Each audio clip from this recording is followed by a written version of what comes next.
Les structures membres de la société civile du Nord Kivu alertent aussi à la présence ce mardi 25 avril des éléments M23 RDF dans les groupements de Kibumba, territoire de Nyiragongo dans la province du Nord Kivu. Benoît Mukumbatia, activiste pro-démocrate qui livre cette information, indique avoir constaté avec immense regret la présence des terroristes du M23 et encore avec les armes sophistiquées à dépit des accords de Luanda, lesquels exigent les retrait du M23. Il alerte ainsi les services ayant la sécurité de la population dans leurs attributions afin de barrer la route aux terroristes du M23 qui, à la croire, installent leurs armes dans une agglomération surpeuplée malgré la présence des éléments de la force journal de l'IANC. Je viens de Kibumba tout à l'heure là et j'ai vu les terroristes du M23 en train d'installer leurs armes lourdes et légères au petit marché de Kibumba. C'est regrettable, surtout que les forces de l'IANC y sont et observent tout ce qui se passe là-bas, regrette cet acteur de la société civile. Face à ces situations, Benoît Mukumbatia juge de plus d'inutile la présence des militaires de la force régionale sur le territoire congolais. Il demande ainsi qu'il plie bagage dès le 8 mai prochain, date marquant l'enfer du mandat de l'IANC à la République démocratique du Congo. Cette force régionale ne fait absolument rien chez nous. Nous appelons à une forte mobilisation pour qu'elle plie bagage le 8 mai 2023. Nous, peuple, disons non au renouvellement du mandat de cette force.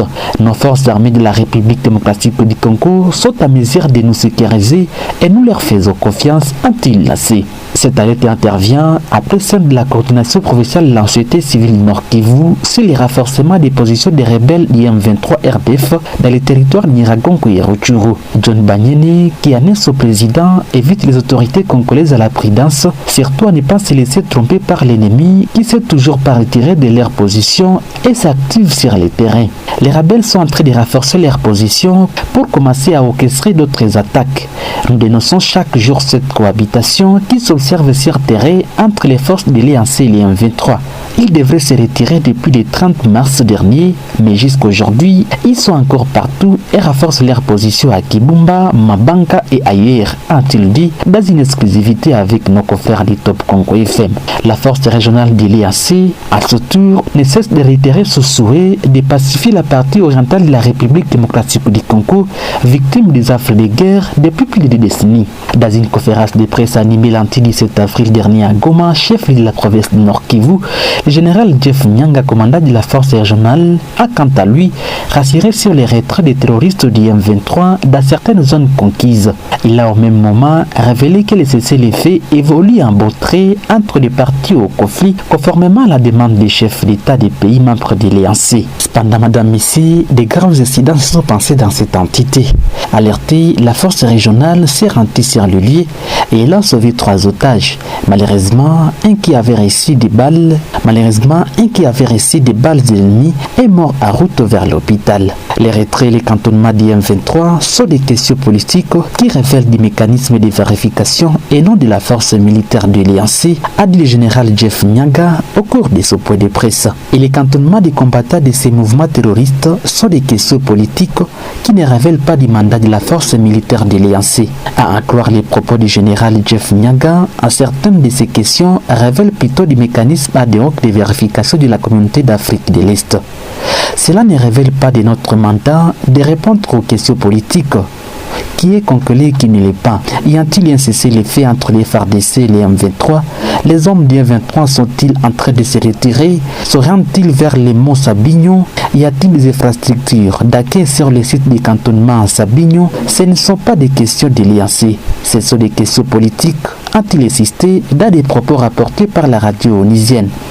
Par ailleurs, cet officier de la force régionale de l'IANC a épinglé les défis auxquels ces troupes sont confrontées dans la zone de déploiement dans le Nord Kivu, entre autres, dans les territoires de Nyiragongo, Rutshuru et Masisi.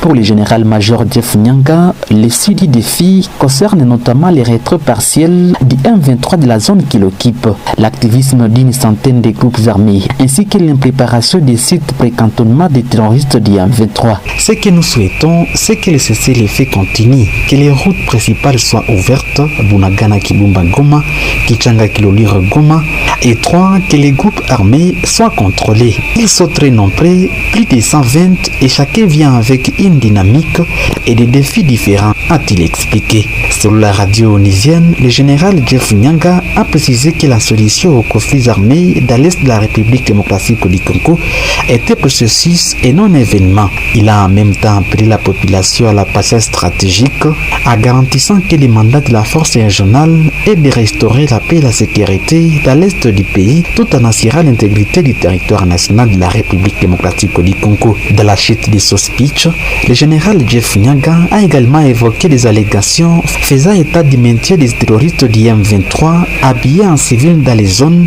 où ils sont supposés s'être déjà retirés. Comme la mission des Nations Unies en République démocratique du Congo MONUSCO, la force régionale de la communauté de l'Afrique de l'Est EAC peine à convaincre et à en faire de l'unanimité au regard de ses actions menées sur terrain.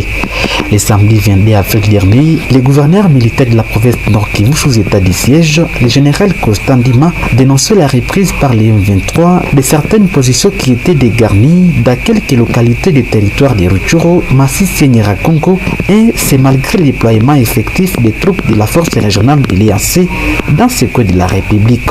Curieusement, les contingents se sont déployés, mais au moment où je vous parle, nous constatons aussi qu'il y a reprise des positions. C'est ce que nous disons, ce n'est pas conforme au memorandum d'attente et aussi à la décision du communiqué de Luanda. La population semble être déçue avec le déploiement et l'exécution de la feuille de route de Luanda. Nous constatons que la feuille de route n'est pas tellement respectée à la lettre, déclaré le gouverneur militaire Constant Ndima. Un jour plus tôt, le comité laïque de coordination CLC a annoncé pour sa part son opposition à une éventuelle prorogation du mandat des forces de l'EAC. Aucune prorogation ne doit être acceptée si ce mandat n'est pas offensif et clair.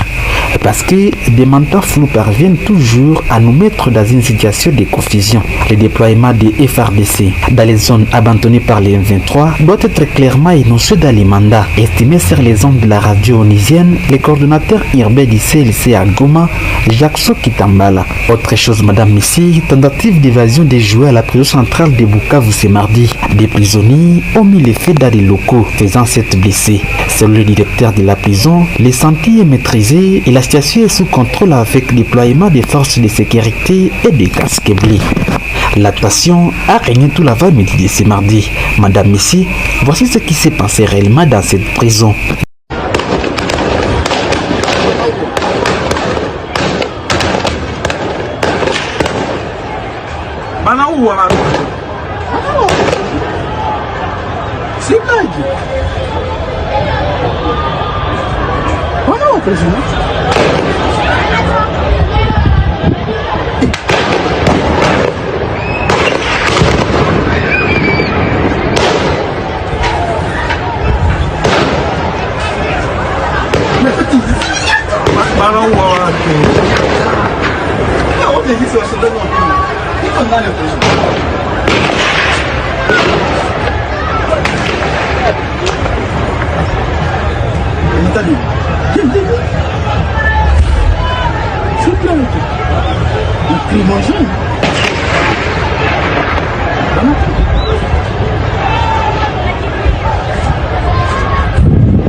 Bana uwana kisha wanakimbia wa? Bana uwana kisha wanakimbia na hii maimbwa hii.